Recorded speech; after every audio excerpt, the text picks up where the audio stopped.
everybody. Welcome to the new normal. I'm your host, Lisa Davis, aka Litecoin Lisa. Today is Friday, so we grabbed something red to remember everyone deployed. I hope you will join us and have a drink or have a snack. Grab a friend, jump in the live chat because we have a great community that brings information and some fun comments as well. I'm going to bring Westwood back here to get his thoughts. He has lists of things to talk about. And I got to see a little bit of Trump going to visit our friends in North Carolina.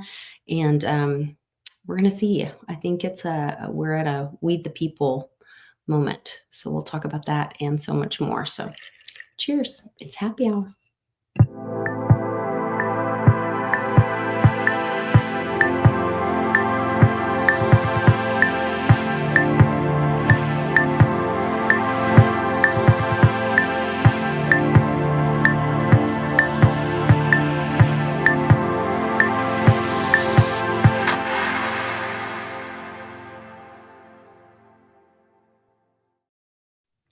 All right, Westwood, it is happy hour. It's Friday.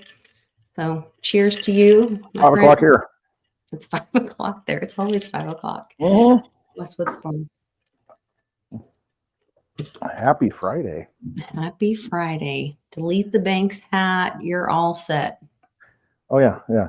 I even, see, I'm not completely, a Bitcoin hater. It's got a little B on it, a little Bitcoin symbol. But this Bitcoin sign back there, if you can see it, it's always flipped. See, you can't see the B back there, right there. I saw that. It goes off. It never works 100%. Unlike this Litecoin thing that just keeps working. It's always on. Last night on Spaces, the B came back and I mentioned, the B came on. And then it went back out. I'm like, and that went off. Whatever. Yeah, anyway.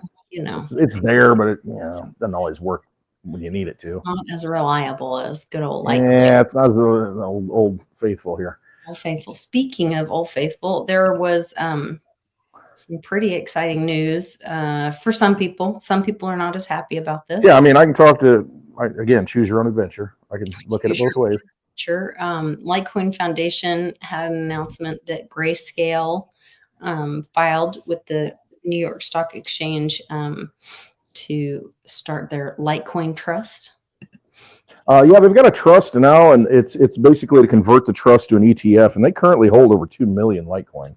Okay. And so it's to make it an ETF. Now, I don't know. I guess that it can be traded on the stock exchange at that point or bought and sold on the stock exchange. Maybe that's the difference. I'm not 100% sure, but they do hold the quote physical Litecoin right now. It's just that it's not 1-to-1.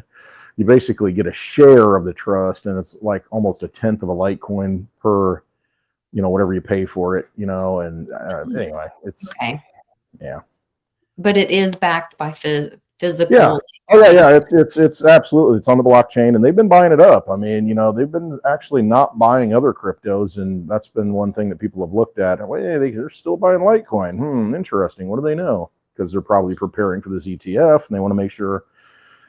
But I think a lot of it's customer driven though too. So I shouldn't necessarily say that. It's their clients want to buy the Litecoin, and so they go out and buy the Litecoin for them. And so it's an interesting thing that they're holding over 2 million of them for clients. So it's a custodial service. Yeah. And then they're turning that into an ETF.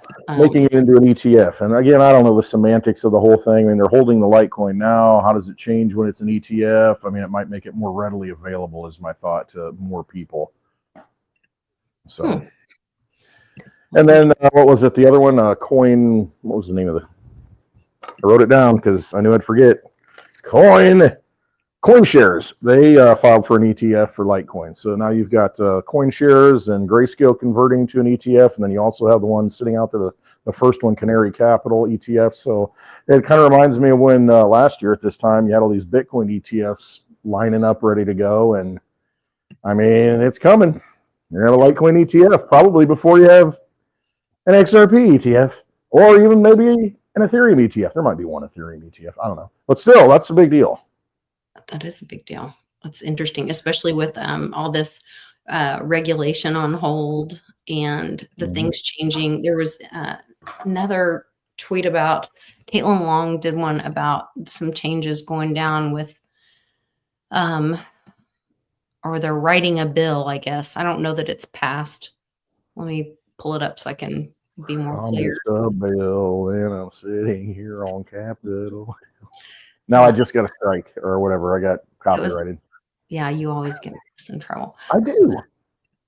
It was this one right here with Caitlin Long. She said, this is an eye-popping proposal by GOP reorganizing how FDIC, OCC, so comptroller, Office of the Comptroller, and Fed are appropriated. The Overton window for major reform of the federal banking agencies is wide open indeed. I just thought this was really interesting. So they were talking about like including reorganizing how they're appropriated and taxing credit unions. So then she kind of grabbed a part of it and said the policies laid out in the document would also revise the funding structure for the Office of the Comptroller of Currency, the National Credit Union Administration, FDIC, CFPB, which I'm not sure what that is, and the Office of Financial Research. The Fed would also have to follow the pay scale that the rest of the federal government uses rather than its own pay and benefit arrangements. I don't know. What's that mean? I don't know. Because I thought the Fed was not technically part of the government. No, but they do have the mandate from the government. So, I mean, you could probably make rules for them, I would think, even though they control money, and that's kind of the main thing. I don't know. I mean, if we're going to change all this, I think definitely the Fed's got to go. Got to have the Federal Reserve gone and start working out of the Treasury, because that's our nation's treasury. I mean, that's what it's there for. Take care of the money. And so I see signs of that happening, and I'm hopeful that it will happen. I mean, the Fed is just a big old vampire squid, creates all the money they want. Trillions. I won't let me look at the full article. Anyway, so I kind of looked into that, but not the full details, just what Caitlin was showing. They were talking about, liquidation of authority of FDIC. So that surely piqued my interest. Word of the day, kids, liquidation. Liquidation. Clint Westwood is participating in liquidation. Mm-hmm. Getting liquidated this evening. Also, I may be, if you've seen my holdings, I might get liquidated. I don't know. You got these ETFs and all this stuff, and Litecoin doesn't move. I'm like, you might be. What you gonna do? Also, Randall Arrington, not Arlington. Sorry, he's a candidate for U.S. state governor from Louisiana, and he was talking about some people were talking about, really pushing on Congress not being able to trade stock or their families. And he says if this isn't made law by the time I become state senator from Louisiana, I will introduce legislation to prohibit. And there will be no more snow in Louisiana if I'm elected. All the promises. Right. It'd probably be right. It might be. See, I told you. Keep voting for me. No more snow. Yeah. This was kind of what we were talking about just before we came on. Trump was talking about.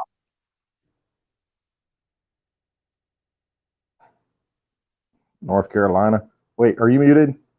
Oh, I'm sorry. I thought I was sharing the screen this whole time. Okay. Now you're back. I mean, you weren't. And but now you're. Okay. One of the things I've noticed, because I've been doing this for a while, and we had a pretty good FEMA, but I also noticed that when they come, they end up in arguments of they're fighting all the time over who does what. It's just not a good system. This system is so beautifully designed over 250 years approximately, and we'll soon be celebrating the 250th year. It's going to be a very big celebration. But it's been designed very well, and we're going to leave it that way. It's a Federalist system. It's how America's built. Trump believes in that and is devolving power. I just wanted to hear the part where Trump was talking. But basically. What did I say before the show? I didn't even see this clip. I mean, but I said devolve it back to the states. I mean, that's what it has to do. We have to, devolve the power back to the states. That's what I like about what Trump said today. It's FEMA, national overlay BS. It's all because of the whole 9/11 thing. And oh, we never saw it coming. Oh, meanwhile, let's roll out Homeland Security. Let's get some FEMA. Oh, we need, ready to Patriot Act, ready to go.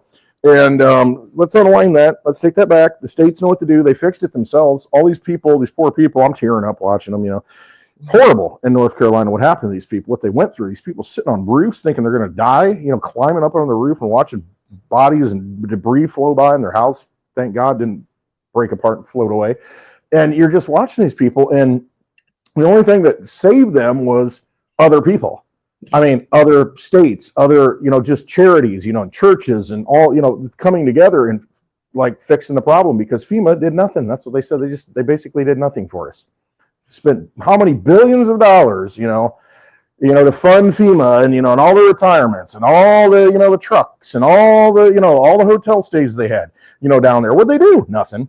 Okay. So rather than pay that, let's cut their budget, completely 100% and take, 20% of the budget and set that aside as a reserve fund for the states when these things happen. And so you can fund the state directly, because the people on the ground are going to be able to handle this stuff better. Almost slipped. I mean, because that's just, we know how to fix things. I mean, we'll get help and we help each other. But, when you got a government agency trying to control things, like you said, it's a mess.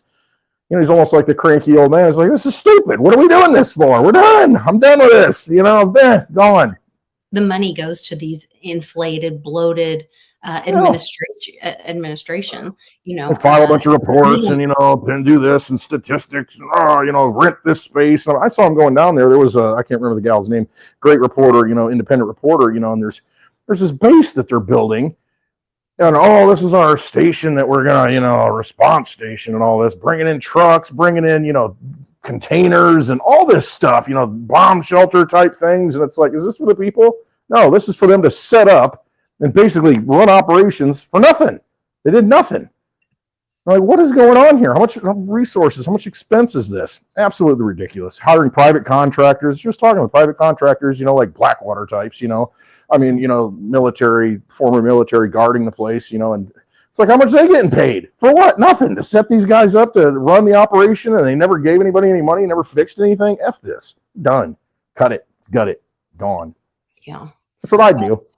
And he's talked about whoops, we don't have to. They were asking him, some of the reporters were asking him, are you going to get rid of FEMA? And he doesn't answer the question, but he doesn't have to, because you can just defund it. And you can just empower the people at the local level, at the states, which is what's happening, and then stop demanding of the people these unnecessary fees and hurdles to jump through, like the regulations, or like he's going to remove the unnecessary permits so that people can rebuild their houses without having to go through these unnecessary hurdles of getting these ridiculous permits that, Right. Are going to stand in their way of rebuilding. Right. Oh, well, now you're in a flood zone. And so, you got to go through all these hoops to rebuild. And it's like, it never flooded. No, like I said, 4 generations, the house has been there 80 years. It's never happened. And then it happens one time. It's like, well, we got to reclassify this as a flood zone. So now you can't rebuild things a certain way. And it's like, I don't care. This is my property. It's my family property. I'm going to rebuild here. And it's like, just let me do it. Give me the money that I put in, pay me my insurance money. Boom. And the one guy, he said, I paid for flood insurance. I didn't need to, but he actually paid for the flood insurance. And it's just, I don't know. Well, and think of how empowering this will be. So remember, like, I was so worried. Oh gosh, Trump's coming back. I never thought we would get to election, because I thought, they're going to give this stop worrying. A big show. They're going to give it back to the people. And then Trump got reelected, and here we are. And then I'm like, oh God, everyone's going to go to sleep again. And, there were so many narratives flying around. Everybody's so worried. But I'm kind of excited watching the way he's handling this. He's not saying, I'm going to get rid of FEMA. I'm going to do this and that. But when you listen to what he doesn't say, like you pointed out last night on Spaces, I think it was, or maybe it was yesterday on Hash It Out, he didn't say, I'm not coming to Davos next year or whenever they're going to be having their next little party. He just said, yeah, see you later or something. He avoided the question. It's what he's not saying right now. Yep. He's And not, they were begging him in a way. They kept saying, yeah. "Oh, we know you can't be here this year. We'll be happy to see you next year. We'll be ready to see you next year." I mean, multiple people said that. And then, at one point he was like, "Oh, we'll see you next year." And he's like, "Oh, thank you." And he didn't say, "Yeah, sure, I'll be there." And he's like, "No, thank you." Yeah. And it's just like he evaded the question. He didn't answer it. And that to me, because I've done that stuff to where it's like, if I'm on the spot for something and somebody's trying to hold me down and I'm like, It's I don't want to called answer that red question. herring. It's Exactly. I'm like, I'll just divert it. And so if I don't say it, it's like, "Oh, we'll see you at the Litecoin Summit in Vegas." And they'll be like, "Oh yeah, it'll be a good time." I didn't say I was going. You might assume I am. a red herring. We're studying it in Cannon's fallacy detective book right now. So it's really interesting because what he's not saying is speaking volumes, and it goes back to me it's really exciting because, like, as a parent, when you want your kids to learn a lesson, you let them have that empowering moment of it's for them to teach themselves. Is how, if I tell Cannon how to spell a word, he is never going to remember again ever how to spell that word. But if he has to look it up or go through, like today we've finalized his essay. And so he had to go through, and I let him know what words were misspelled, but he had to go look up the correct spelling, and he had to edit his paper correctly. Go fix it. I want him to know how to correctly spell these words. And so that's empowering. So then I was like, hey, then show me what you found. And so if we, the people, are not impeded by these, hurdles, if he can move the hurdles out of the way. We can fix everything. We're the one. We are the power. We built everything. Get the federal government out of the way of being lording over we the people, and then let we the people be empowered by loving and helping each other and being our brother's brother, not our brother's keeper, but our brother's brother. I mean, it will be, making you unleash the power of people. And the thing is, by empowering people, it empowers the human spirit. And I mean, you just feel good about yourself. You see results. You don't feel like you're getting kicked in the face. And everybody's thankful. I mean, it feeds on itself.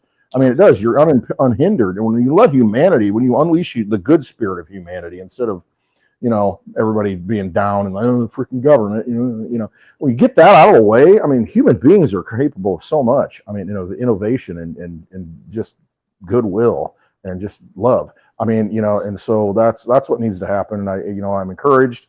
I hope he does absolutely push it back to the states, decentralize it. And like he said, he left the guy in charge that from North Carolina. So say, whatever you need, we got you. You handle it. This is the guy who's going to take care of it. So again, run a business, you handle this branch, take care of it. Let me know what you need. And the good people have to be in place. I mean, so there's always that, but because in government for so long, we've had, corrupt people, but no, they have to be held accountable. But it's easier to hold the heads of the different branches accountable than letting the government just run rogue, rogue agency that you can't hold accountable because you don't know who's running anything.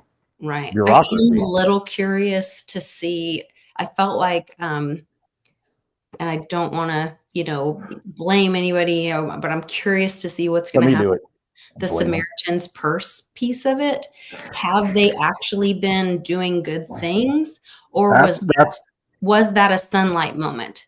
Because the way words were put was like, your dad did good things, but what you have been doing with Samaritan's Purse, well, you definitely put it in the people's consciousness, that name. Yeah. And so will we see what has been happening with the dollars that a lot of, the mega church that I was involved with doing inner city ministry stuff with gave a lot of money. I'm no longer involved in that or anything, but I know they were heavily involved with donating to Samaritan's Purse to stop human trafficking and all kinds of stuff. And so this is an opportunity where Samaritan's Purse could have been helping in tremendous ways. And so I'm wondering if there will be an accounting, or if they will be held accountable, and if they are actually doing what these other churches have been asking them to do. not making any accusations. I'm just asking questions. No, that was my thought too, because that was the one thing. Because listen, I mean, I've got all kinds of dark knowledge about certain people that have been alleged, and I don't want to talk about it. But I mean, you know, it may look good on the surface, but it may be, like you said, a calling out, because I mean, there are allegations of certain things, you know, with, you know, but anyway, it's do your own research on that and into the, you know, look into Billy Graham, look into his son, Franklin Graham. And I mean, you see if they're upright people, if they're spending the money the correct way, you know, so who knows? Don't know.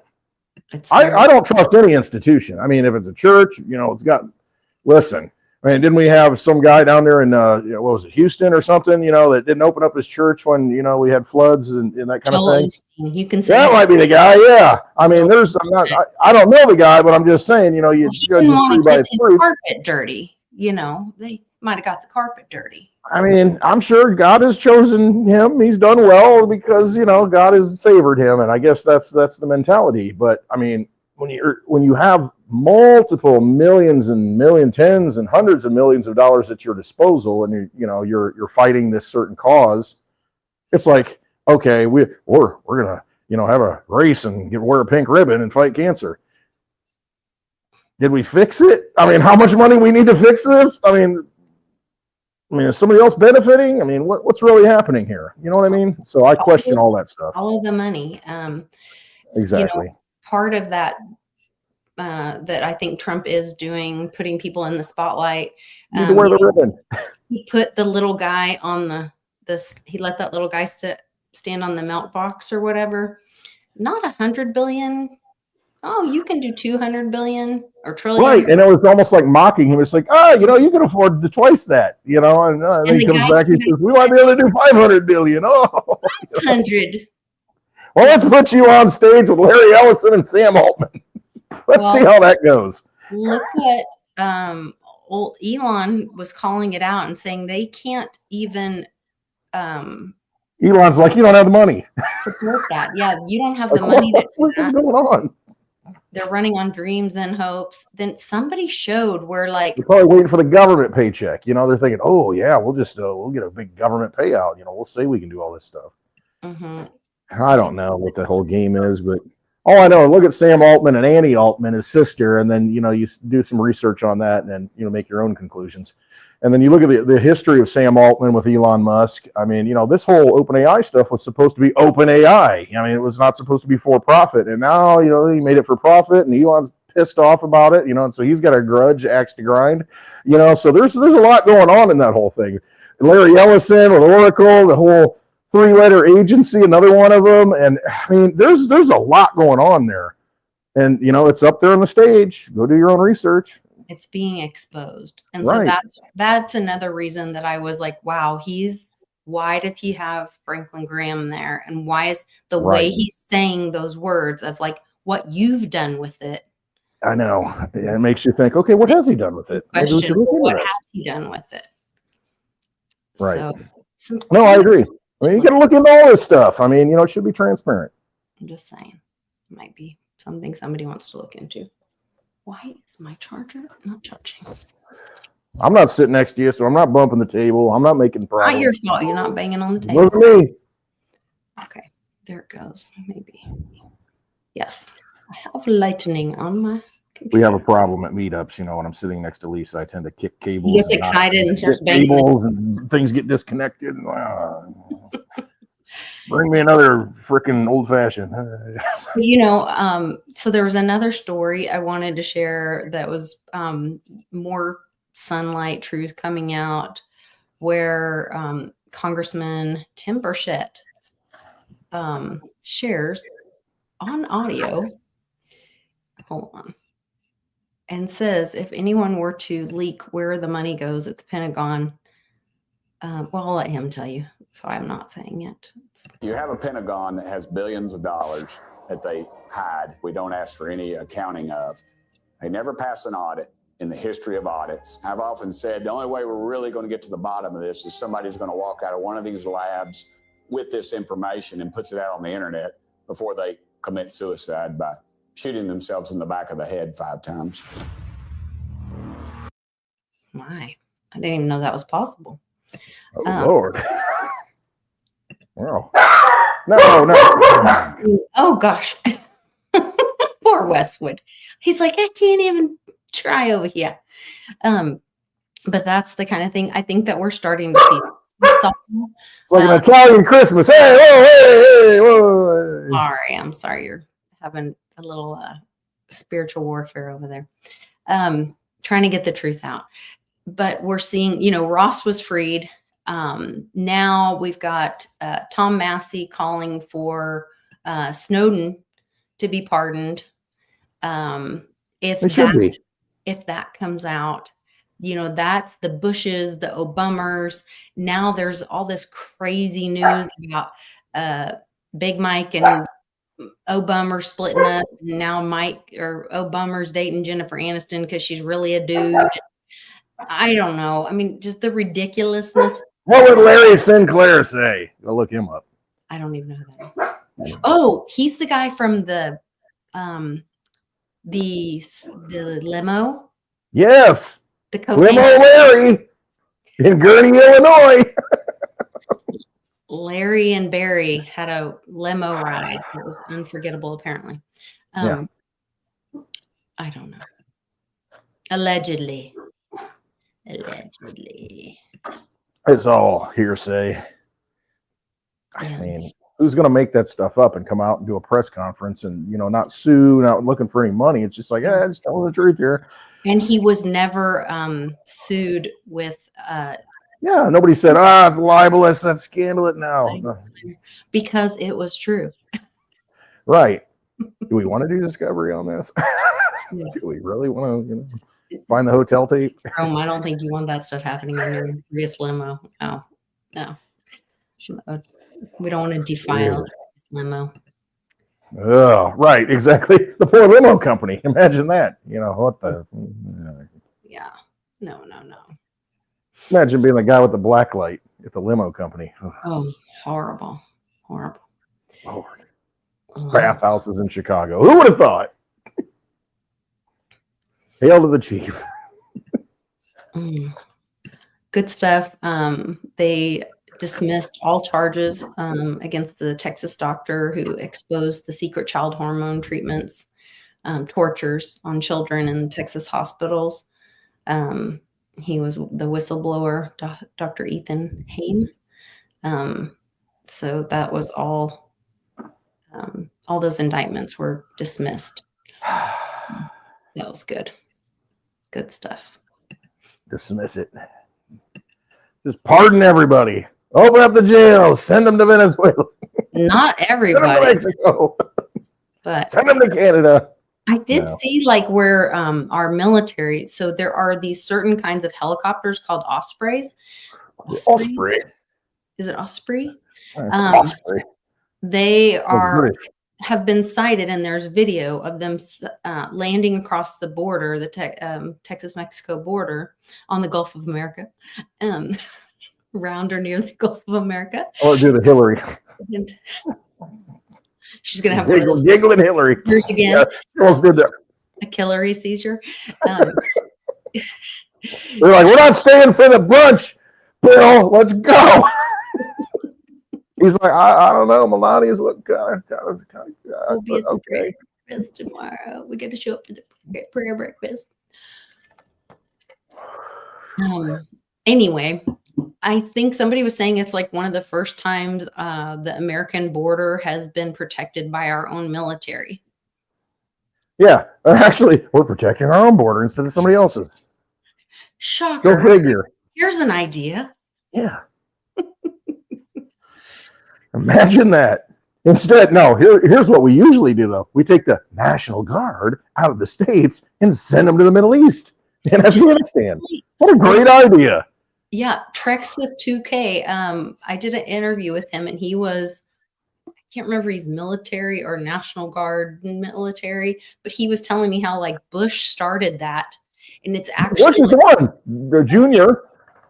Yeah. It was junior, wasn't it? Yeah. I think it was junior. And he said that's actually against the law or whatever. That's totally, against the Federalist System, like we're talking about, to where it's that is a violation of the state right. But I guess if the governor, says, well, go ahead, take them, I mean, he's the one that started that. the governor should have said, no, you're not taking my National Guard people. They should have said that. That's what they should have said. But then But that makes instead, you, why did they not? yeah, exactly. That's what it comes out. Just like the sheriff says, no, you're not coming into my county. I'm going to deputize every freaking citizen, and they're all going to be firing back like Switzerland. I mean, it's the same thing with the governor. It's like, no, you're not coming into my state. We're not going to do this. You know, that's what they should do with FEMA. It's like, no, get the F out. We're just get out of the way. We're just done. We're going to do our own thing. You're just in the way. You really are just in the way. And you're not helping people. And they actually were blocking people from giving, the individuals that were helping and trying to give supplies. So well, it's like Trump even brought it up, about New Orleans, after Katrina. He didn't say Katrina, but he said New Orleans. There's been many other times where they just really didn't do what they're supposed to be doing. Did he say Katrina? Okay, I didn't know if he said the word. All right. Yeah, but that's what happened. I mean, get people from New Orleans. What happened in New Orleans? What did they do? I mean, was FEMA helpful or was it not helpful? Let's just yes or no. Probably not helpful. Just saying. Probably not helpful. Just a lot of news coming out. There was, this is what I know a couple weeks ago, we thought like, oh, there was a lot of news coming out. And we felt like that was the part where in Cliff's data where it's like, oh, there's so much news that like a month's worth of news in a week or a week's worth of news in a day or whatever. But now I feel like that's like we are here now kind of thing. Just with between the executive orders and then the news and additionally that we're seeing. The JFK, MLK, and RFK. It's like JFK, RFK, MLK, sing along. Well, I don't know if we're going to be having MLK holidays anymore after reading some of that stuff. I don't know how much truth there is to any of it, to be honest. Well, so I'm curious what your thoughts are on it. This was another. I wasn't there. I don't know. We'll talk about it. We'll talk about that in a minute. But in a position of power, I don't trust anybody. Let's put it that way. When there's money involved, and there's power and prestige, and you have an entourage, I'm pretty suspect of anybody like that. So nothing surprises me. So it's going to take several days for those to come out because I, of course, went immediately start trying to look for the reports. And I'm like, where are we going to find all this information? I want to print it all out and look for it and, save it and, put it on some blockchain thing, whatever. I'm trying to find it. Well, there's this pre-report thing for 15 days, and then they're going to evaluate it for 45 days. So we may not see any of this for at least 60 days. So we're at the end of January almost. So it's going to be February, March. So we're looking at mid-March, which is. And then a building will magically collapse that has all of it. You know what I mean? It'll be something like that. And it'll come out, it'll be all black ink, every bit of it. So that's the thing. Who knows what they have left? I think we all kind of know. We've had a lot of whistleblowers that, didn't 5 quadruple, pentuple tap themselves in the back of the head. And it's, we're looking at a lot of the stuff that William Cooper was talking about with the JFK stuff. It's always been out there, and they're really, with the whole turning around, and, with the air gun kind of thing. And it's in the video.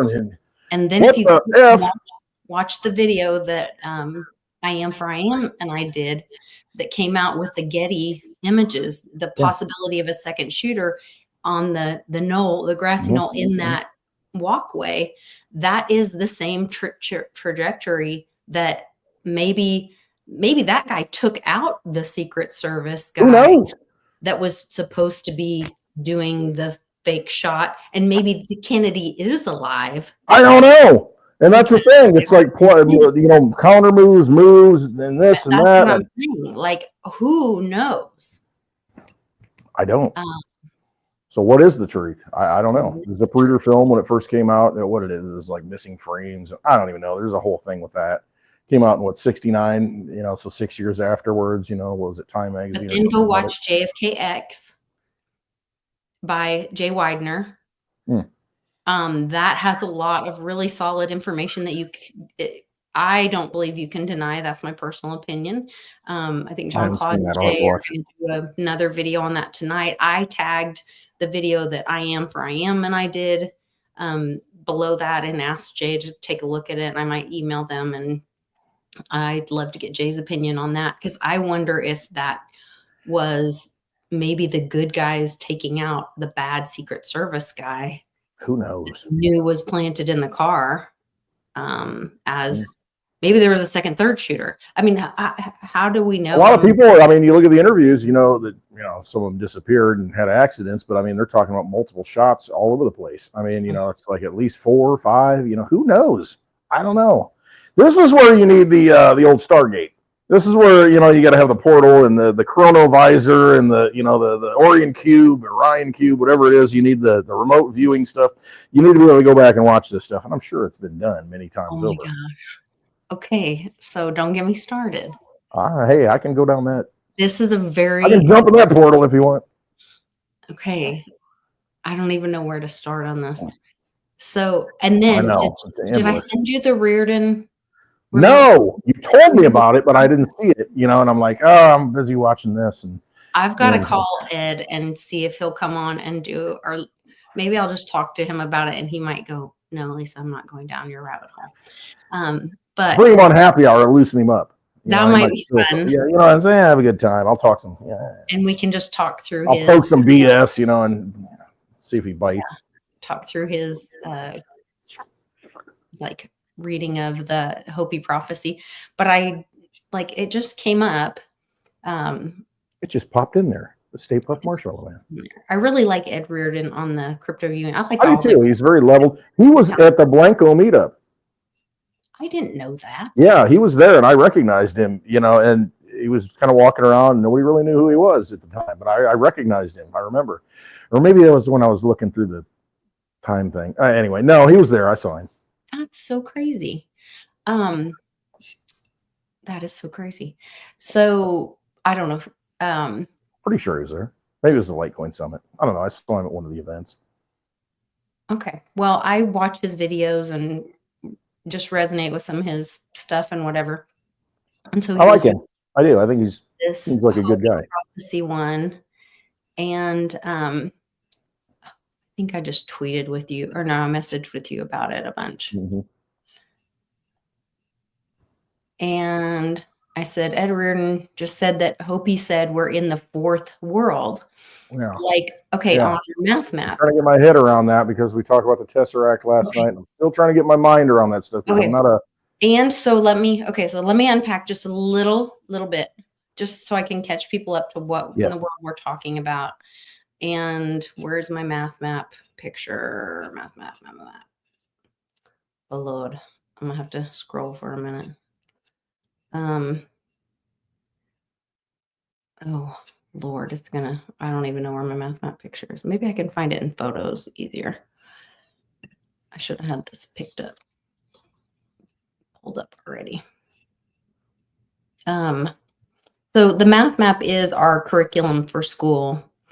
And oh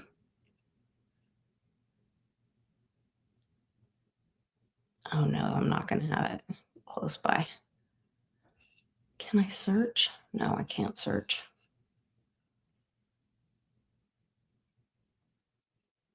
There it is. Okay. Now share screen a different way. Where am I? Stop, present, share screen, window, photos. Okay, so this is the math map, like the front part of the book that shows like what week we're on and what subject we're talking about. And if you notice on the left, it says dimensions. Also, he's talking about dimensions. If you haven't seen the movie Interstellar, this will help you kind of unpack what they're talking about. Also, the videos that I am and I did were the idea is that the missing Malaysian flight may have been moved or zapped by sending the little plasma discs or orbs around it by that magnetic force creating a if you look at this down here at the bottom where it says imagination in space, if you watch the movie Interstellar, they end up moving to create a Stargate and go into negative gravity or in space. And so it's that you are a point of, like, you're an address. Like if you think about XY axis, and when you make an address on XY, the X is located at 4, and then the comma, and then whatever your Y is located. So let's say we're all an address. Oh, maybe like a cryptocurrency address. That's the other thing, which then we'll get into the post office being, or phone number, or zip code, or right. an IP address. Zip code thing is going to get, I'm going to get there too, because Trump just repurchased. He's about to go postal. The Waldorf Astoria, which was the original post office, which was also our first bank in the United States. So we'll go full woo and go all the way back to addresses, post office. There was also a time when our zip code system was totally rewritten in America, and that was a hijacking of our property. And that's a whole nother day. Somebody else has to do research, and I'm sure there's people much smarter than me that can get into all that. But staying on this train of thought. So if you're in a 0 point dimension, then that's 1 point. And they talk about the points of light and all that stuff, the Freemason people. Then 1D, 2D is, the plane space, the planar space. So you're traveling in lines, intersected lines, polygons, whatever, transformations. 3D is kind of like where they want us to think, we think in 3D, that's a circle, like space. They tell you that the world is a globe, right? The world is a globe. It's 3D, right? Well, maybe that's a lie. Also, 4D includes time. That's the world that we live in now. Well, if you think about 4D being time, look at the shape of what 4D is. It's a cube. How many things have we seen that are cubes? Remember when the weird cube showed up in New York Times Square or whatever? Or did they drop it in Central Park? The golden cube, the big gold cube. Also, the black cube. We're getting a little dicey here. The black cube of Saturn that the guys go. Yes. And that thing at the top of Trump Tower, that big black cube, and then that thing that they walk around in the Middle East. Yes, the thing they walk around in the Middle East. Also, those little black cubes on the Jewish people's head when they pray. You know what I'm thinking of? Okay. I believe that the cube is the prison that we are all in right now. Kind of like Superman, a little bit. But they were kind of in like a glass thing. Like it wasn't a cube. They were in a plane. Yeah, they were in a plane. They were in a different dimension. So I think we're in this cube that is the dimension. And if we can, although the Stargate, like they're starting to introduce you to the word Stargate, but I think that like we are in the human trafficking, like cube thing. Are you staying with me? I am. I'm processing it here. Okay. This is where I'm starting to get a little like confused. It is a little confusing, and I do not understand it myself. I'm just kind of, but if we can get to imagination in space or negative gravity, if we can we're going to stay our own address. We stay ourselves. I get the whole folded paper thing. I understand that. We don't travel.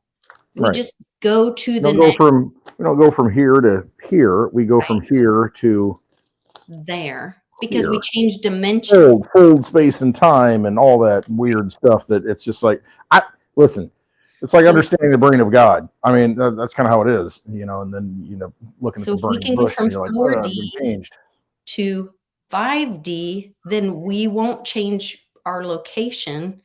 We'll change dimensions. And because of that, we'll be able to That's how we'll travel. We'll travel interstellar. And look what it says: complex numbers, proofs, seeing the unseen, and reflection is the interstellar. So basically, we're going to be walking around in a waking dream.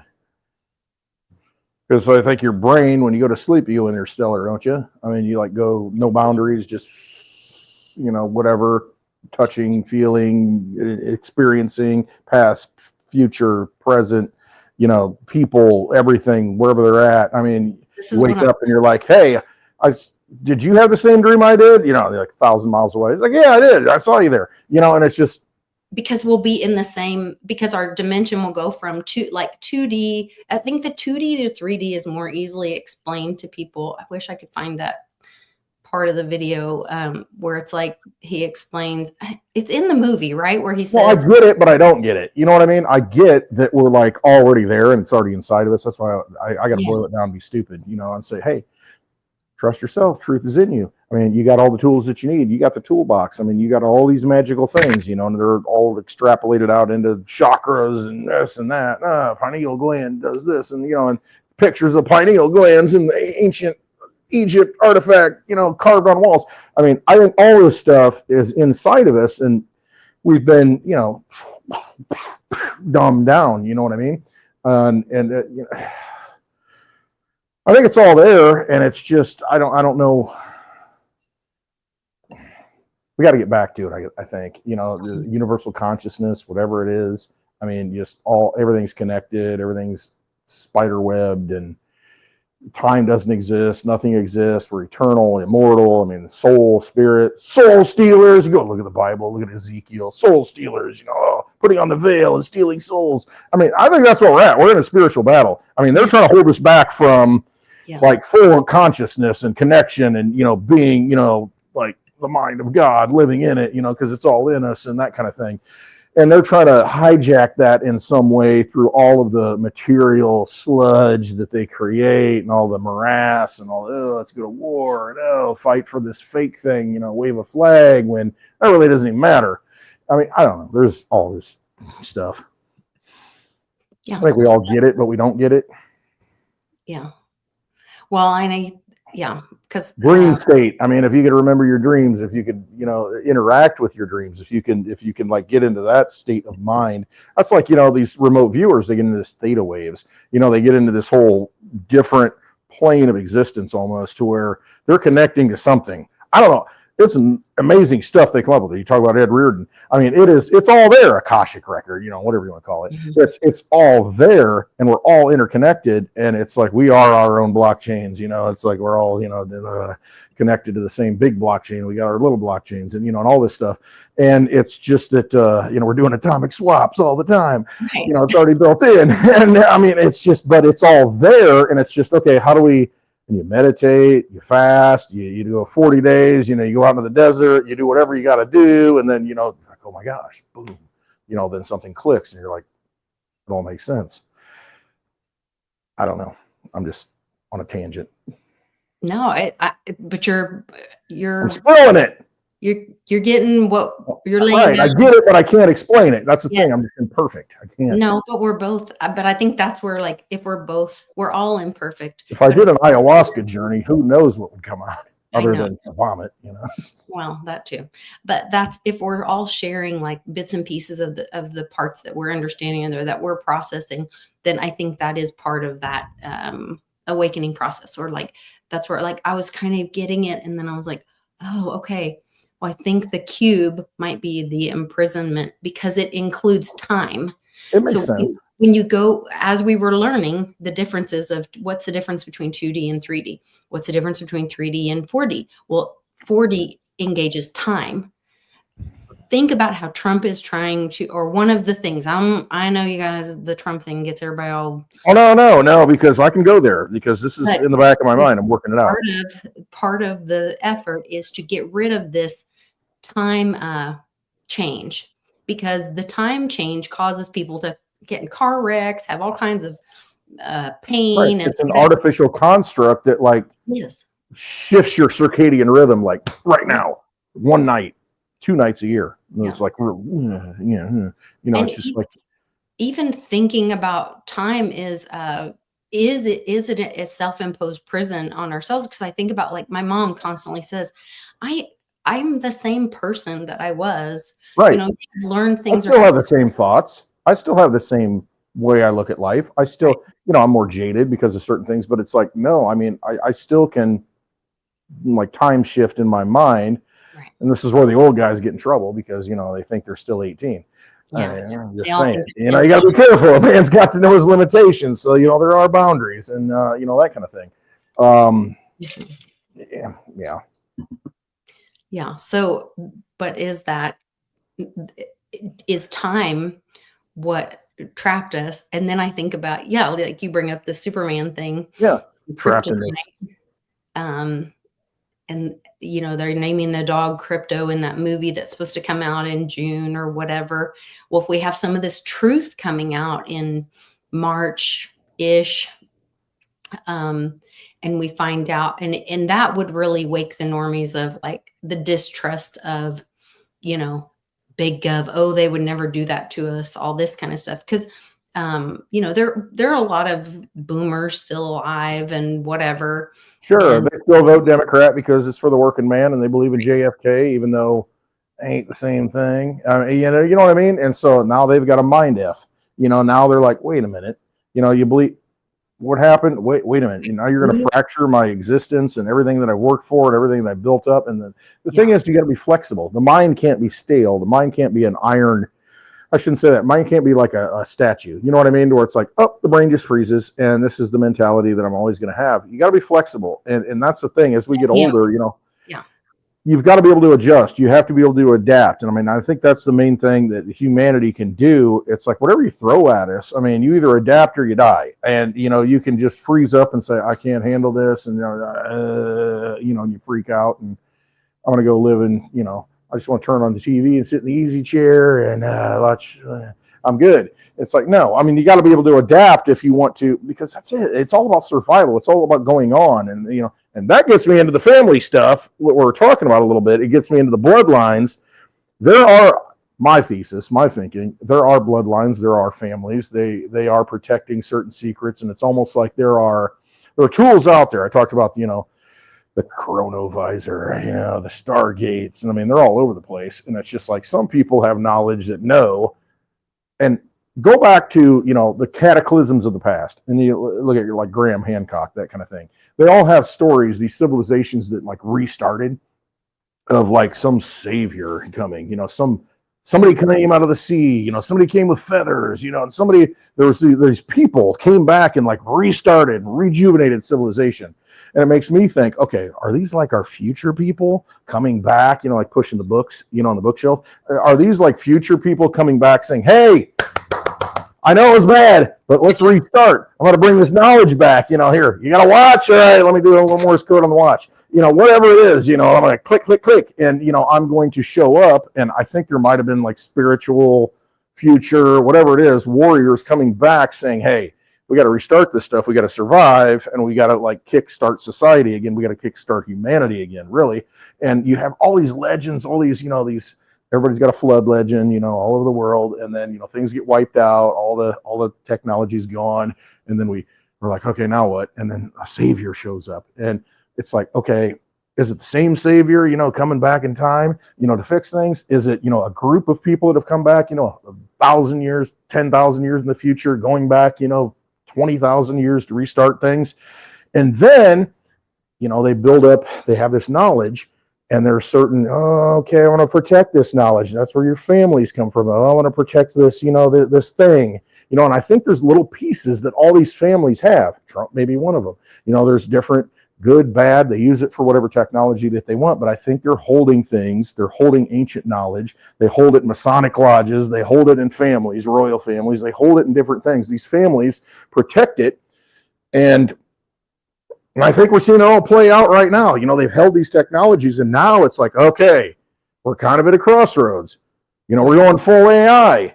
I mean, this is like, full Terminator stuff, Cyberdyne technologies, Cyberdyne systems. We can go full transhumanist and like eliminate humanity and go full high tech. or we can maintain humanity. And then I think there's a fight right now. I think there's a battle between these families that have this knowledge and have always had this knowledge, whether it's in their DNA and their blood, or actual technology that they hold. And that gets into the whole Trump thing with Barron and the whole, all that time travel stuff. I mean, but I think there's stuff that we don't know about that they know about. And they're like fighting it out right now. I mean, they're like vying for the future of humanity and where it's going to go. And that's just kind of my gut feeling on all this stuff. I love it. So in this Hopi prophecy, it looks like a calendar. There are pieces of it that look like chunks of time. And then it gets to this last part where the guy with the red hat comes, and it talks about like our great white man with the red hat, blah, blah, blah.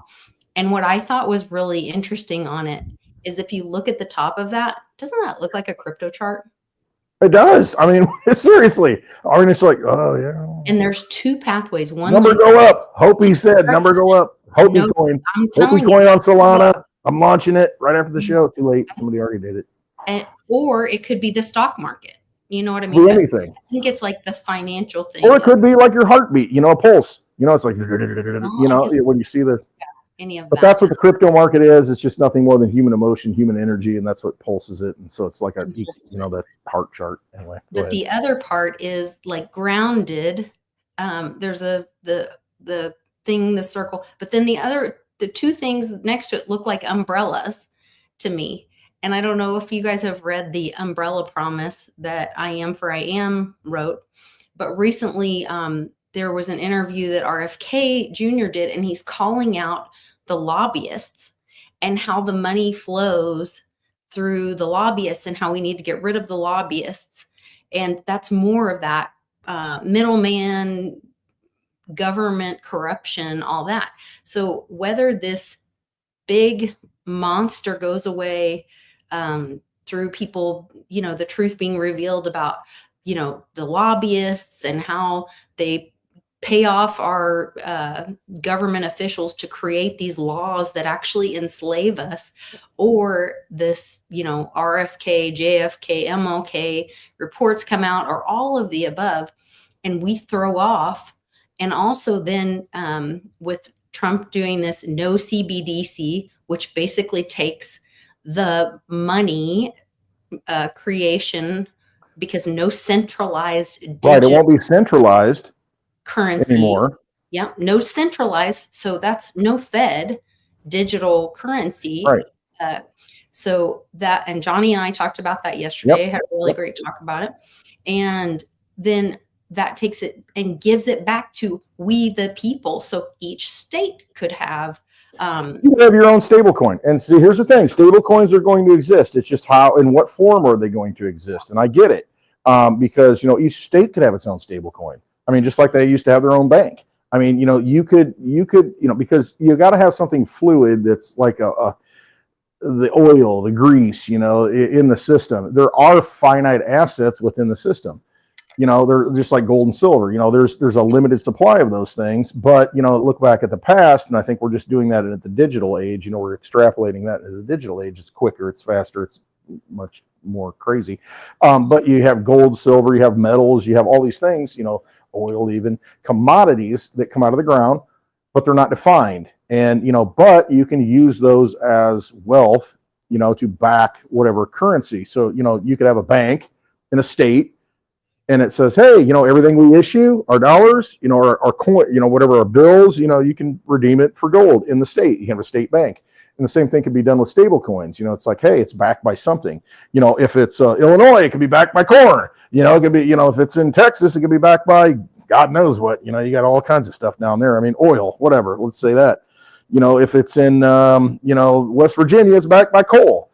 And so you can have your own bank, and you could issue your own stable coin that's based on that. And that's your monetary value for that thing. I mean, so I'm just brainstorming a little bit. I mean, you could have a national stable coin, at the federal level, at the national level, that could be based on the, all the gold held in national parks. I don't know. And it's just that, but you could do that. And the fact that anybody can create it, anybody can create a stable coin, and it's just a fluid thing that allows you to transfer back and forth to get more Litecoin, to get more Bitcoin, to get, whatever it is. And, but the ultimate thing is, I think we're going into a future to where assets do matter. Things that you do hold that have a real value will have a real value. That's why everybody's talking about Bitcoin. Oh my gosh, Michael Saylor, there's only so many Bitcoin. There's only so many Litecoin too. Why do you think they're having these ETFs? Why do you think they want to hold it? I mean, there's only so much of these things in the digital world.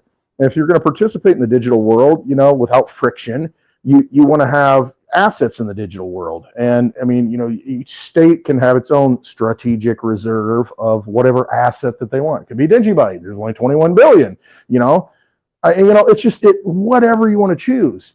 And so I don't really have a problem with government holding those assets. Now it becomes a very, if they're competing with you at the mining it, and they're throwing unlimited money at it, that's what we got to get rid of. That's why we got to get rid of the Fed. I mean, we can't just create money out of nothing and buy assets. And so we got to get rid of that stuff. But I mean, what an opportunity for people to hold real assets in the digital world that we're going to need. I mean, if we're going interstellar, I guess, we need these digital things.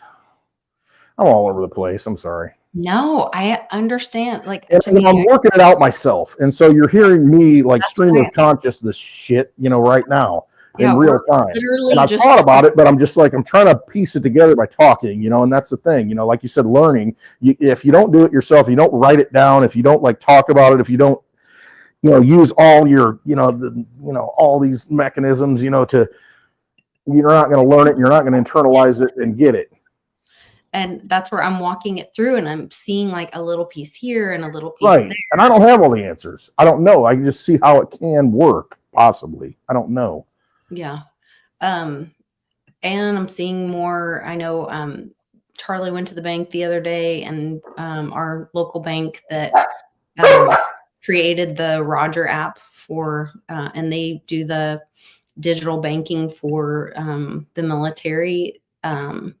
They have they took out the last old school ATM and put in the ITM right there at the front door. And then I saw them post this. This is the Roger app, Roger Bank. So the online banking is now, they're just bank on Roger. Right. And now we've just had whatever that regulation was. Now banks can hold cryptocurrencies to, without it being a liability, it's an asset. I mean, I can see that definitely happening. Is it a good thing, a bad thing? I don't know. I mean, I would rather hold it in my own possession, but I mean, you got to realize holding crypto in your own possession. I mean, I've been there. It's scary stuff. I mean, when you think you lost your key or something doesn't work, I mean, it's scary. I mean, it's just hey, I had a bag of silver and I forgot where I put it. I buried it somewhere and I don't have a treasure map. What are you going to do? And so I get it. If we have a sound system, if we have a system that is fair to where, that's the way it used to be. I mean, you hold the frickin' thing. It would be scary for me. So if, let's say, in theory, we have a US dollar backed by silver, I don't know that I want to have all of my these dogs are driving me nuts. At my home, if especially, or at my mom, when she's a widow and older, and thinking about if people thought or suspected that she might make her a target or something. But if I thought we really had the military, if the ITM theory is correct, and the military was protecting that hard asset, and it could be audited with the blockchain the way that we think that it can be. Right. No, and I think that's a good thing. I mean, that's why we are paying government. That's why we are in government. That's why we're coming together as a greater good. I mean, that's why we volunteer into, hey, this state's going to join this confederation. Right. Because we're going to protect our land, our assets, our rights, the borders, rather than trying to do it yourself. Because if you're holding it all yourself, you're a big effing target. You know what I mean? If you are your own bank, then okay, you better be able to defend it. You better have some armed soldiers. You better have, you know what I mean? But it would be much better to have a system of laws and punishments. And that's the big thing. I mean, if people violate that and take and steal that energy, because that's what you're doing, you're stealing somebody's soul, stealing their energy. If they do that, it's punishable by death, and it actually is. And I mean, that's what it should be. We need to have enforcement. If somebody's going to take and go in and steal your energy that's being housed somewhere, then that is punishable by death, because you're basically taking someone's life away, their lifeblood away. And I mean, I'm fine with that kind of system. I wish we had a sound dollar that was backed by something. I wish we had sound money that was backed by something and protected by our labor and protected by, principles. Because do I want to hold, everything?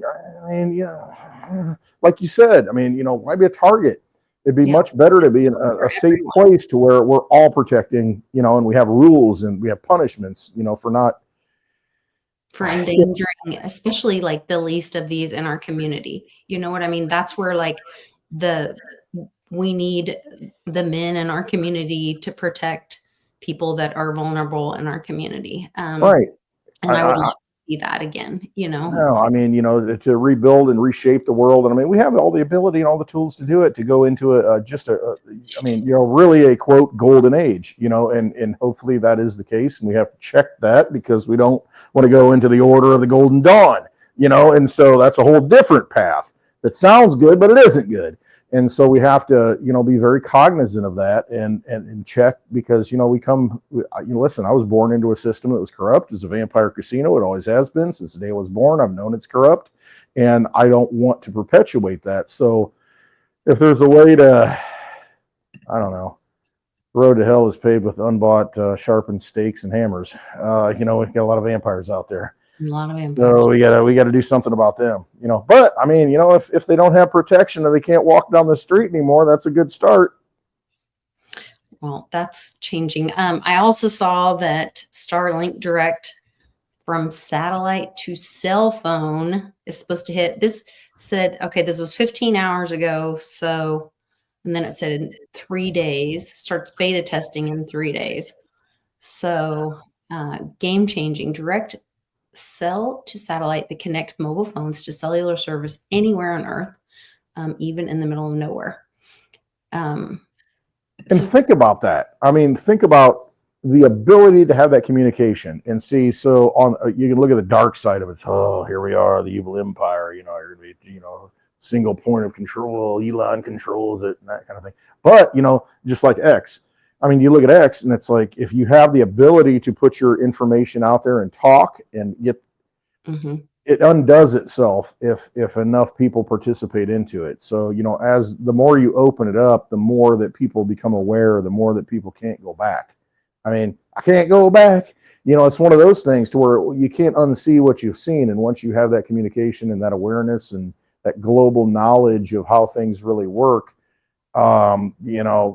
you might think you're going to control this with this system, but it's a double-edged sword. You can't, once you give people the information and allow people to access information, there's no way to go back. I mean, because they're changed forever and they're never going to be slaves again. You know what I mean? Yeah. Well, and it's saying no new phone. Once I came out of the cave, and realized that all these shadows weren't real, and okay. And you're not afraid of it anymore. Yeah. Yeah, exactly. If this is what they're saying, that, no new phone or hardware required, beta starts January 27th. It's to eliminate dead zones worldwide, make it impossible to call for help no matter where you are. A lot of benefits to it. I mean, tremendous benefits to it. I mean, absolutely, no doubt about that, and I don't deny that. So I mean, we're just at that point now. It's just. And I think a lot of it comes down to, it's free will. You got God sitting on his throne, and he's like, oh, why did you let this happen? It's like, well, free will. You choose. Choose your path. I mean, you can choose your path. You can choose to not engage. You can choose to allow, all the bad things to happen and let all the bad people, do all the things they want to do, or you can use these tools for good. And it's up to us to really decide. And it does. It comes down to, I gave you free will, up to you, make your choice. And you have to make your choice. Use it for good or use it for evil. Another thing to the family time traveling nod. When Trump was at Davos, he said, we're complimenting him on his win and his victory. And he said, yeah, it's probably the most significant victory or win or whatever in 129 years. And if you go back 129 years, that goes to William McKinley. And, you know, he's been talking about changing Mount McKinley, which is now Denali, back to the name Mount McKinley, which was, a lot of people think that's to get out of these, you know, contracts or rules to, you know, not drill and whatever, which is possible. But if you look at McKinley's history and what he was doing, he was bringing them into the golden age. And he was bringing them, it was all about, that's what all of that was about. And he was also assassinated in 1901 and all that. So a lot of breadcrumbs out there, you know, and that's the thing. You got to look, okay, you know, I need to do more research on McKinley and look at the, you know, how he came up, where he came from, what his beliefs were, you know, and you know, I think we all need to do that because it's being called out. You know, there's a reason for all this stuff happening. Pointing to it. You know, listen, Trump is on a mission. Whether or not you believe it's some kind of Masonic New World Order or it's to free humanity and bring us into, you know, like this awakening moment to where we, like, you know, throw off the shackles of all the corporatism, all the BS. It doesn't matter. The fact is he's on a mission and he's dropping breadcrumbs. And I think it's really up to us to choose, hey, this is the path we want to go. You know, we've got the knowledge and we go that way because, you know, it all comes down to us. It all, you know, it's really up to us. Just like look at North Carolina. Nothing got fixed without the people. The centralized organizations, the people in control did nothing. They were powerless. All the money, all the resources in the world, they fixed nothing. All the dogs barking all the time. Poor Westwood. But that's where I think we lost our power because we continue to opt in. And there was a warning that was put out to a lot of people. I'm not a tax attorney or anything to do with any of that. So everybody, you know, do your own research. But supposedly there's some form that might be sent out to people that are involved with cryptocurrency or whatever. And this one guy who is an accountant said, like, he advised people to not engage. And so you might like look into some of that or get advice.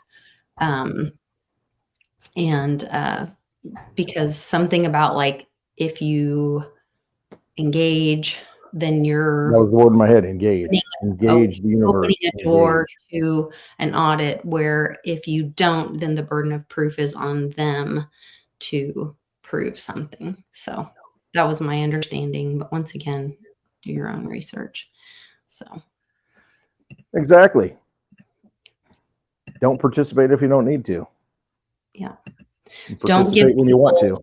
That don't have authoritative power over you. Well, that's what it is. It's like, hey, you need to do this. Do I? Why do I need to do this? You know, I thought about this today. I've been dwelling on it, you know, it's absorbing it and, you know, just accumulating these things. Think of the Civil War, okay? The people leading up, you go back to the 1700s, you know, we decided to volunteer into a union.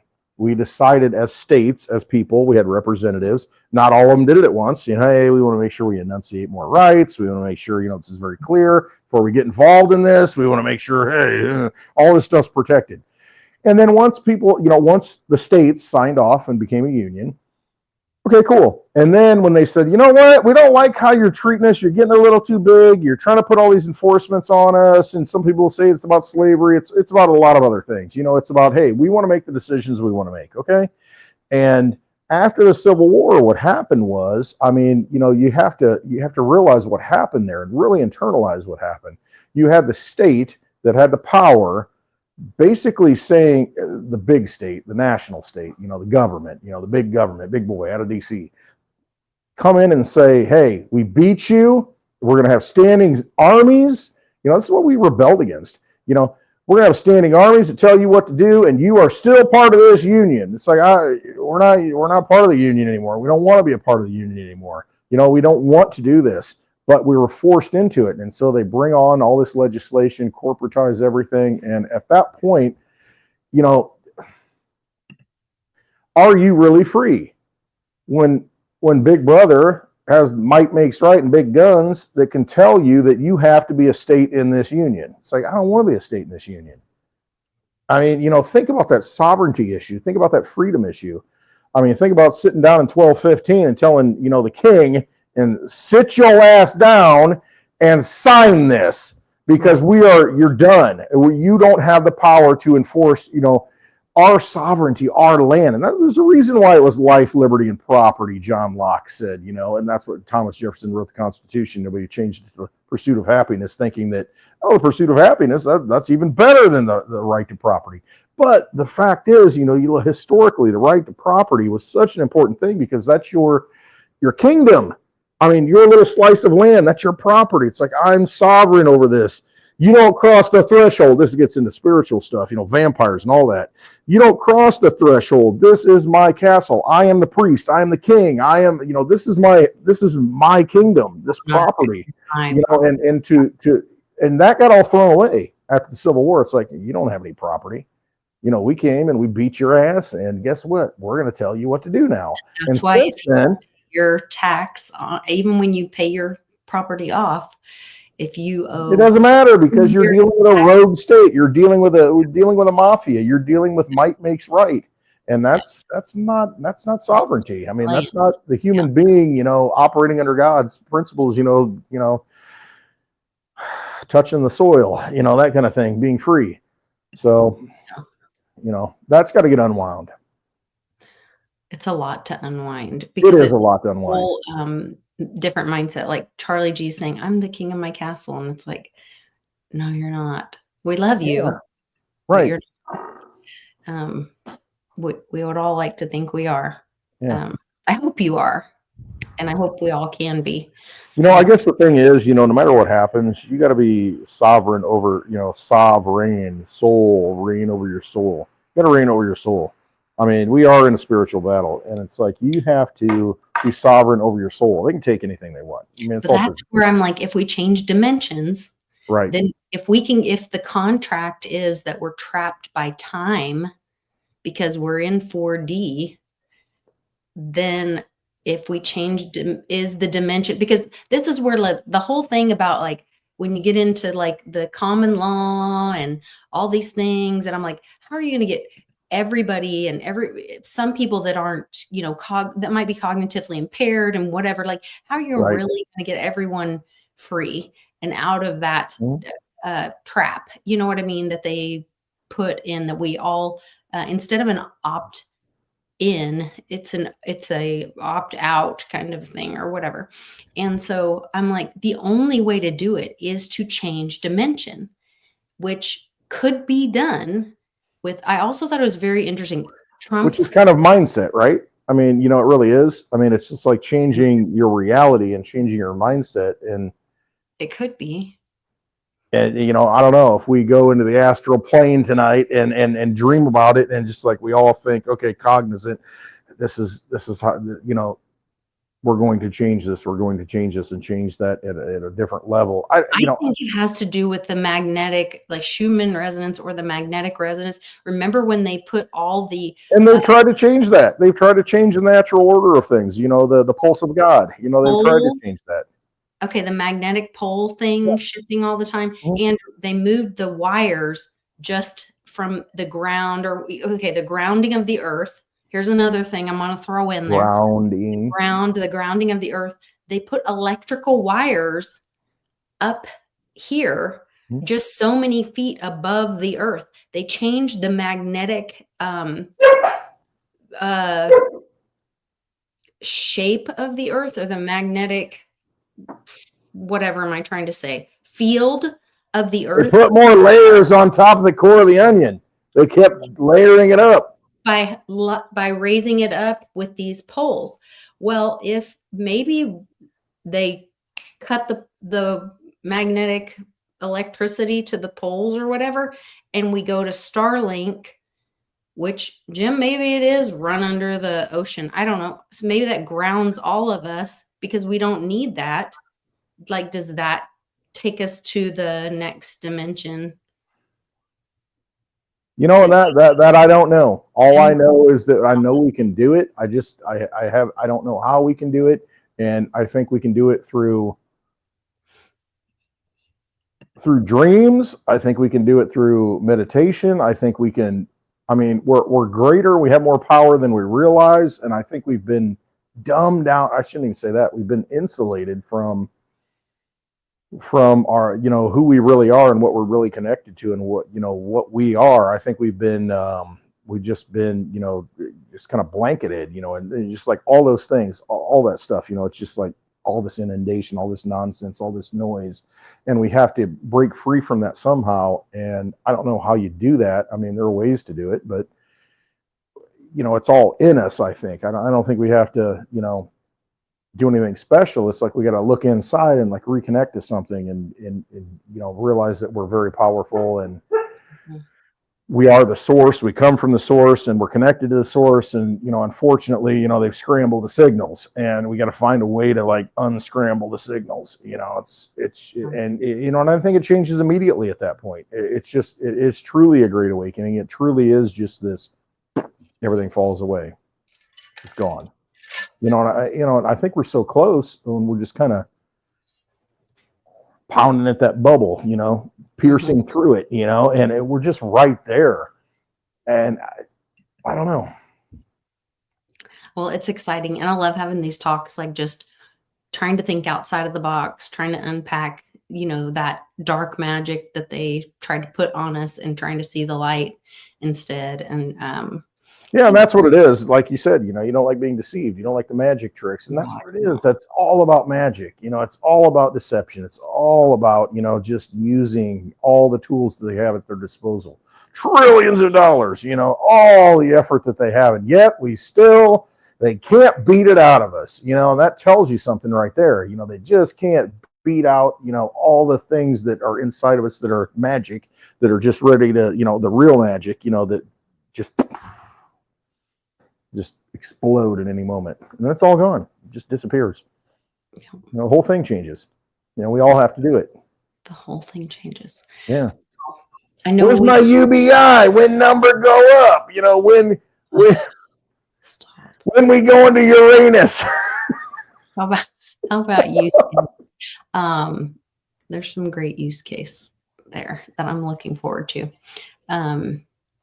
It can all go to nothing and we can just actually use it. That would be nice. And use it peer to peer. Like that's the most exciting thing. Right. That's like the most intimate form of energy. It's just like me to you. It's like, yeah. No permission. Done. Yeah. Done. Big hugs matter. That's right. I love it. So we have a spaces tonight. We both had. Yeah, we'll get to the rest of the list on spaces, I guess. Holy cow. Or do you want to? I mean, we can keep going. I don't even know. I mean, I guess gone through all this stuff, you know, scratched the surface on a lot of this already. Okay. Any other breaking news before we? Who knows? A lot is probably broken while we've been on this chat. You know, with what's going on right now. Jeez. I watched something today. The mainstream news is, I can't believe that, you know, it's been just like 4 days and all this, they're just like, I don't even know how to report all this stuff. And that's basically what they're saying. It's like, you know, plan don't even know what to do. Tomorrow. I couldn't remember when that happened. It was just Monday, you know, and that's what they're saying. It was only Monday. It seems like it's been forever, you know, since this all happened. And, you know, all the things.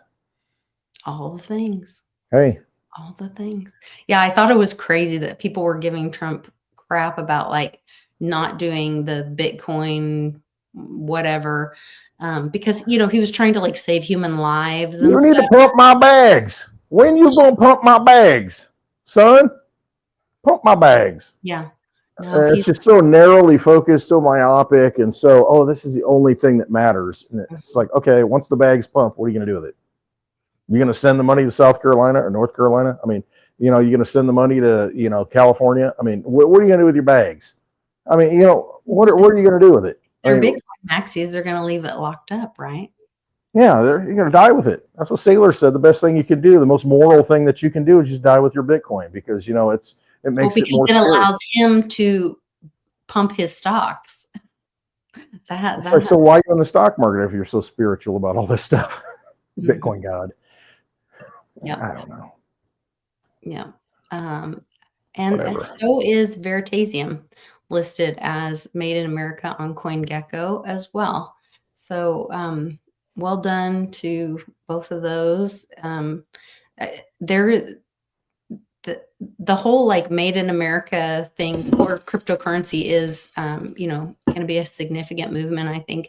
And I think that will bring innovation back to America, seeing this regulation, being pulled back. And that all goes back to that Chevron deference that where like that was a Supreme Court decision that said these laws were unconstitutionally made, that these regulating authorities, they aren't authorities. I shouldn't even use the word authority. No.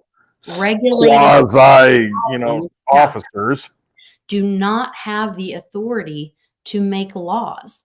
They're there to enforce or to advise, and that Congress had not done their job for the American people, and they failed to create laws.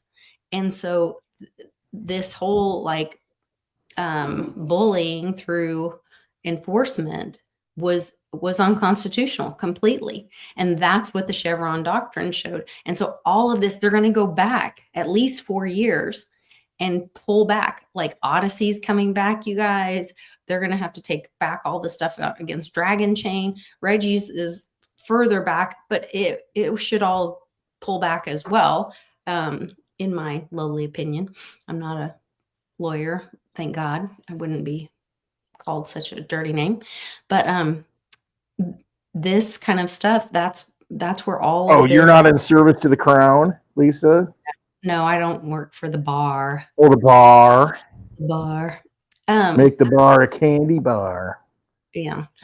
But these so anywhere where, and the IRS is one of those 3-letter agencies as well. So those rules that they instituted are not laws. It's like mandates. It's regulation. It's just made up. That they have a rule that you can't take their shopping cart outside or something. Like, well, that's it. Nothing. The law is the law with a capital L. And the law is constitutional law. That's why it was enunciated that way. The original Constitution, and that's it's sovereignty. I think Neil Gorsuch, the Supreme Court justice, actually said, the person is sovereign. I mean, go look it up. People are sovereign. I mean, because you think about it, we instituted government. The preamble to the Constitution: we, the people of the United States, in order to form a more perfect union, do it, and we, the people, have said, okay, we are willing to let you have some power to, because we give it to you, to, do these certain things. And we're going to outline it. We're going to give you a playbook. And guess what? They just, if that, burn it. We don't care. We're going to do what we want. It's like, no. I mean, that's what it is. I mean, that's how it got instituted. And so, that's why I was talking about the Civil War. It's like, hey, if I'm done with it and I'm a state, I'm like, you know what, I'm opting out. Texas, you're done with this? Opt out. Say we're done. And they can do that. They're a republic. They can do that. Every state should be able to do that. What are you going to do about it? I don't want to be a part of a group. It's like you join a club and you're like, oh yeah, that's a cool club, man. You got like-minded people. The next thing you know, you're like, whoa, what's going on over here in the back room? This ain't the kind of club I signed on. I'm done, and you walk out the door. It's like, no, you can't leave. You're in. It's like Hotel California. Yeah, you can check out, but you can never leave. That ain't the way it is. I mean, we decide what we're a part of. And it's no different than states. It's no different than anything. It's like we decide, and at some point we say, no, we're done with this. And what are they going to do about it? Oh, well, the Civil War settled that. And I was like, no, it didn't. Didn't settle it. It just imposed another layer of bureaucracy on top of it. Might makes right. Oh, well, we can't control the people so much. And let's create this Federal Reserve thing. It's going to help people. Yeah, create some crises, and then, the Fed's going to, it's all an illusion that you're participating in. Look at your freaking bills. I mean, they're all fake. I mean, it's all magic tricks. But that's where, like, $1 bill, $100 bill. I don't know if people understand how significant Trump banning the CBDC is. Like, It's it a is big thing. so significant. Right. It's like government. Listen, I don't have a problem with government getting into money and silver and gold. They should. I mean, because that stuff is not part of government. It's just that, okay, if government wants to hold it and we, the people, control that, and it's for the benefit of us, it's not a problem. I mean, you know, as long as we have a sound government. But Because the people can't be forced into that. no, you have the opportunity to hold sound money that, you know, and if the government wants to hold it, you know, they used to hold it. They used to have a treasury, you know, Fort Knox, and in gold, they used to hold this stuff. There's a reason for that. But we've gotten away from that to where, I mean, I'm all right with government holding sound money. They should hold sound money. And then, you know, if it's backed by it and they issue dollars because it's easier to use. And now we have cryptocurrency that's easier to use. I mean, you know, if you do it right, then it makes sense. I mean, but at the end of the day, it's just like, I mean, when the government creates something out of nothing that, I mean, why are we using that money? That's not sound money. The nothing. That's where it went wrong. When the government forced people to trust the fiat system or to use. Yeah, I mean, you know, 1913, they ushered it in very slowly. They're like, oh, yeah, you can redeem it for gold. Well, we're going to take that away in 1933, 20 years later. Well, we still got money, you know, silver in the monetary supply. Let's kill that Kennedy guy. You know, he's effing around with the money, you know, trying to make it out of the Treasury instead of the Fed. F him, red seal notes.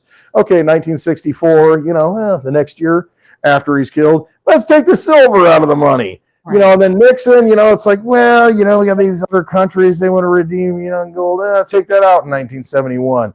And since then, there's been nothing. There's been no sound money. And, you know, and sound money is sound money. Sound money, you know, exists outside of government. But, you know, when the government says, you know, hey, we're going to back it with sound money, and then they fail, and then they say, you know, and so you end up with where we're at. I mean, they just create it out of nothing. And you got the FEMA that does nothing. You got all these people, you know, collecting, you know, retirement funds, and you know, oh, they're set, they're grandfathered in. It's like, give me a break. I think they still have to come out with the truth about 9/11, what was under 9/11, what happened. Right, what they do? They stole the gold. Take the gold. Yeah, why Giuliani cleaned it up so fast and shipped all the metal. Oh, Mr. I defend, you know, a Purdue, you know, opium trade, you know, Giuliani, that guy. Yeah. Okay. Yeah. You know, I don't feel sorry that he lost everything. I really don't, because, you know, this guy defended bad people. And how did we have an opium epidemic? Oh, that's right. We sent troops to Afghanistan where the Taliban no longer allowed the opium to grow. And then magically, you know, we have an opioid crisis because, you know, all that opium gets to grow because, you know, we send troops over there to protect it. And who did that? Oh, the family that, you know, go back and look at the opium wars in China and what they're responsible for. And I mean, you know, the Bushies, I mean, it's all a big scam. And the whole thing's a big scam. And we got to unwind all this stuff. And if Snowden gets a pardon, then I think we'll see that. I think that we'll see the truth about the Bushes, Obama, right. You know, the Tesla guy at Trump Tower tried to start unwinding that, I think, with the drones and the truth about what happened. I think that's a lot of it. I mean, it really is. And so, you know, I will be disappointed if we don't see some, you know, Tesla technology released, you know, here in the next, it has to be released. I mean, I think if we're going to change things. Greer was saying, I mean, at the beginning of January, and here we are at the end of January. So, like, come on. I mean, no, I think it has to be because, I mean, you know, there's no denying that. I mean, you think anybody that's watched a storm come in and the energy that's in that storm that flows over the earth, and you know, the ions that are just it's like static electricity. It's like, where did that come from? You know, I've shocked the dog many times because it's dry out. You know, I touch her, it's like click, you know, sorry, you know, and it's like where'd that energy come from? I mean, it's in the atmosphere. And you know, as you put balloons up, you get more energy. You know, you get more energy, and then you get Tesla towers, and you think, okay, maybe he was onto something, right? You know, it just, I mean, one lightning strike. What is that? If you can harness that, what is that? And the thing is, if you can capture that out of the atmosphere, maybe you don't get the lightning strike, because all the lightning strike does is like, hey, we're out of whack here. We got to do something to make it right. And the lightning strikes, then you got a tornado. It's the same thing, same concept. It's like all that energy's out there. And I think we would have, if everybody had their own energy collector that pulled it out of the atmosphere, I think severe weather would go away. And this is really woo-woo stuff. Oh, I mean, it really is, because you take that energy that could be used for all these things that, just like happen because the universe has to correct itself and generate this energy. Yeah. If you're pulling it out of the atmosphere and actually using it for things, I'm thinking we might have like more stable weather. It sounds kind of crazy, but I don't know. That's just what I think. That's a great idea, because You start normalizing it a little bit, because it's like, hey, we got all this energy, I provided for you, like start using it. toddler with sugar. Right. Put it to good use. Focus that energy. Put it to good use. Good use. Yeah. Instead of grandpa getting in the cookie jar, let the little kid get in the cookie jar, and use that. He needs more energy. But anyway, I don't know. That's just some woo-woo stuff. It's crazy, but there's so much energy out there and here we are, causing earthquakes in Oklahoma because we got to blow stuff up underground, when we can go above ground, and it's like it's all there. You got tornadoes rolling through. Mm-hmm. The energy's there. Yeah. Harness it. That's crazy. Yeah, they do have a Tesla tower in Milford. I think there's more Tesla towers than we realize. I know there's some skyscrapers that they've said are actually Tesla towers masqueraded as skyscrapers. New York and other places like that's part of, like, if you read Tesla's story, one of the buildings he was living in was a Tesla tower in New York, and that's very interesting. I used to have long conversations with my Uncle John Trump. I know a lot. I talk to him. Let it go, brother. Let it go. Release it. Let it go.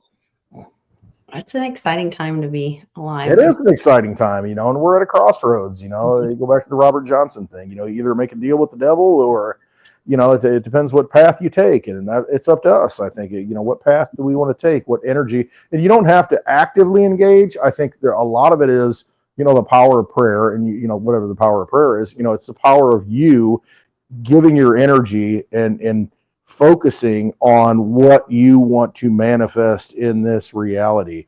And I think that's what prayer is. It's just channeling that energy that you have, because you're all your little energy source. You got energy. I mean, I'm doing this, it's like, where's this energy come from? It's just here. It's just here. And if I, focus it, if we all do that mentally, I think that's what we need to do. Even if you can't get off the couch, even if you're, handicapped or whatever it is, it's like, but you still have the energy to shape thought. And if enough of us shape the thought and shape the image and shape, the world that we want to live in, it's very powerful. It's a very powerful thing. And I think that's where we need to be. So don't feel like you're helpless and you can't do anything. Put the thoughts out there and manifest that future, that reality you want to see, because I think it will happen if enough of us do that. Absolutely. There's some woo. There's some woo. I think that's a great thing to end on.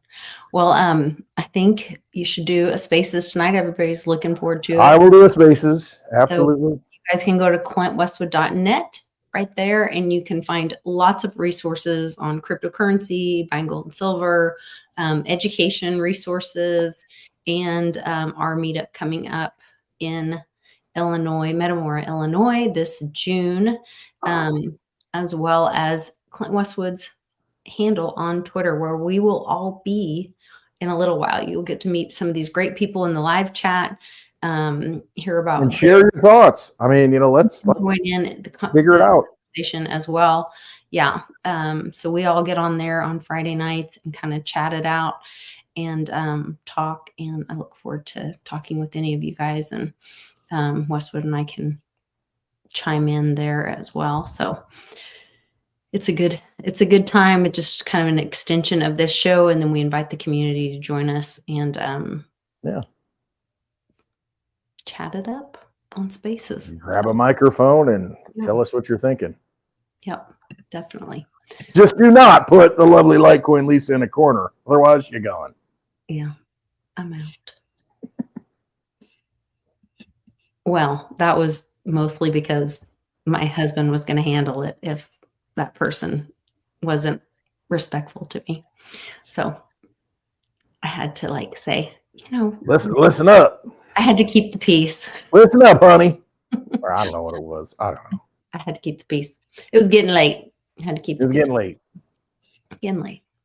Time to go. Sometimes just gotta say goodnight. All right. Trust yourselves. That's what it comes down to. You've got all the answers inside. You really got to trust yourself. I mean, it is all inside of you. So don't live that life of regret.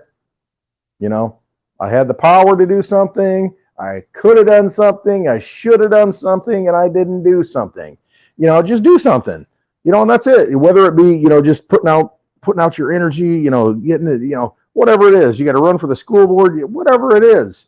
Just don't live a life of quiet desperation. I mean, you got all the power, just do it and not care. Sometimes, what was it? The movie, Risky Business, Booger, he was in the Revenge of the Nerds, Booger and Revenge of the Nerds. At the beginning of it, they're playing cards, Risky Business, I think it was. He's like, sometimes you just got to say, what the, and that's it. It's like, don't care. Just be you, boo. Do your thing. You got all the power. Do it. Don't regret. There you go. All right. We'll see you guys tonight on Spaces. And I'll be back again Monday with our friend I Am for I Am for another great show. See you guys then. Liberty is not a pill that makes men angels. What it does do is limit the extent to which evil can be expressed in the world.